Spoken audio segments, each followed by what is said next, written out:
Thank you for joining the 15-minute virtual coffee break with our two guest speakers, Karen Drakeford, a holistic psychotherapist, and Joseph Watson, a mental health and wellness specialist.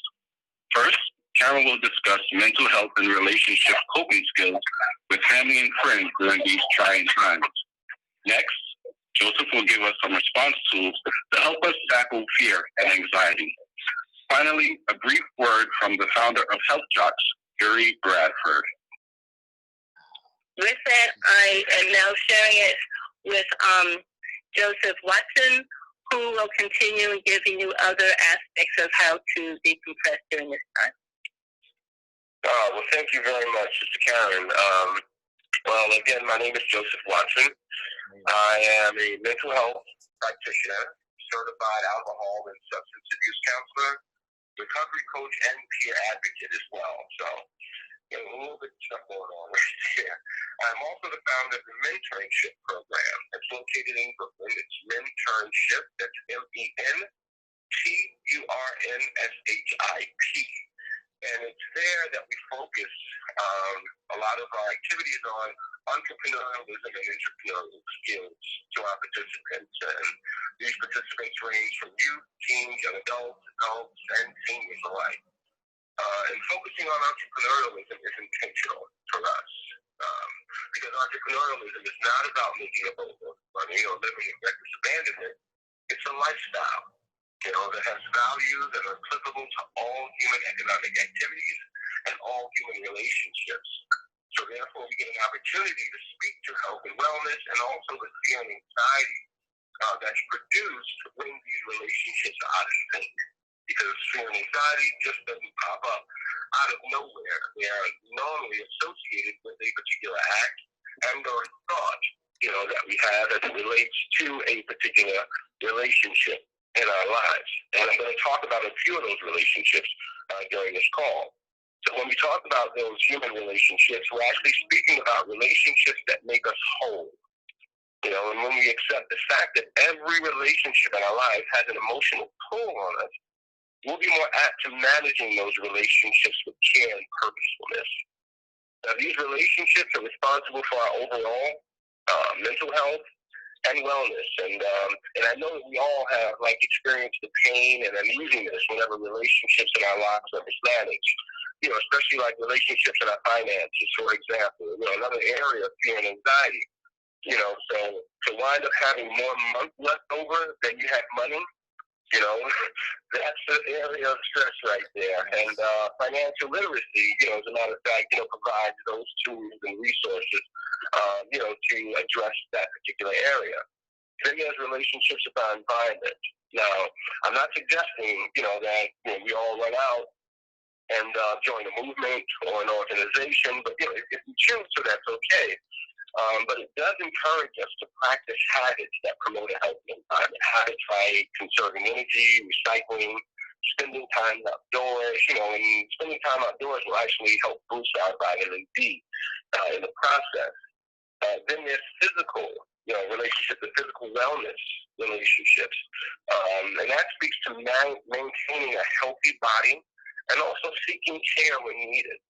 Developing a regimen complete with exercising, eating well, getting enough sleep, and equally important, learning how to pay attention to the signs of illness and responding by getting help when needed. Then there's the occupational relationships, another area where we see a lot of fear and anxiety.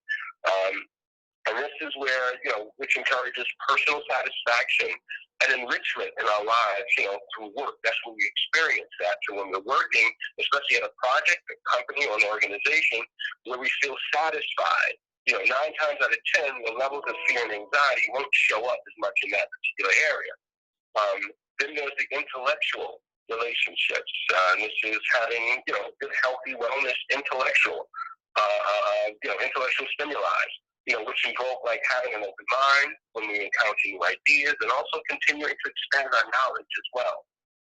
There's relationships that speak to our spiritual selves. This allows us to develop a set of values that help us seek meaning and purpose for our lives.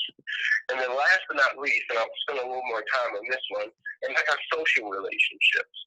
These are the meaty relationships in our lives.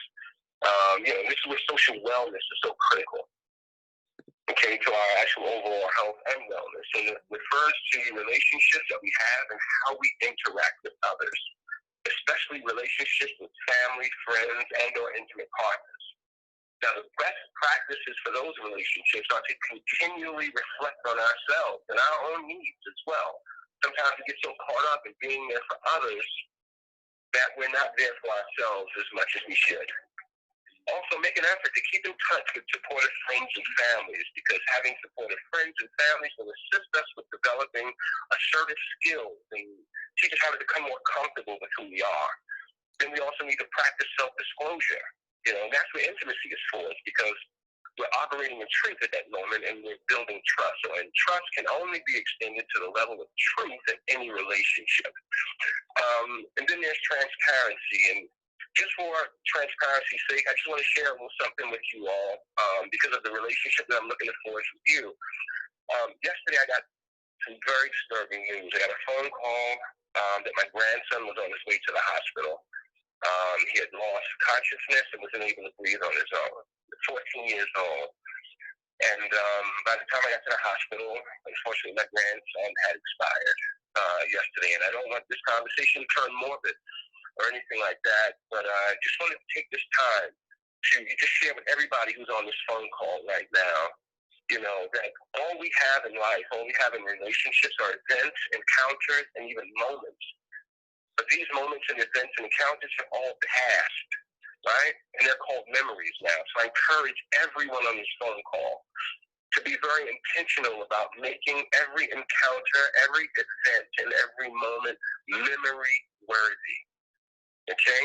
It's important that we make each one of those encounters memory-worthy. Because, again, all we have is what's gone. We don't know what tomorrow holds for us. And with that, I just say thank you all for being on this phone call. And it speaks a lot to, your desire to reach your fullest level of maturation and potential in life. And God bless you all.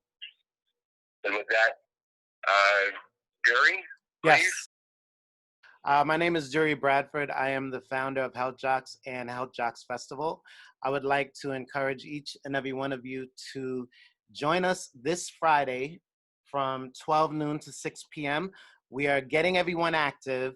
We have a lot of healthy coaches that are going to take you through different exercises and wellness. And then from 6 to 7:30, we have a virtual town hall meeting with the Brooklyn Borough President and a lot of other HealthJox professionals. Thank you, Derek Swindell, for this opportunity. Again, I want to thank you all for joining the call. Have a great day, and don't forget to be awesome. Thank you. Thank you. Thanks for coming. Thank you.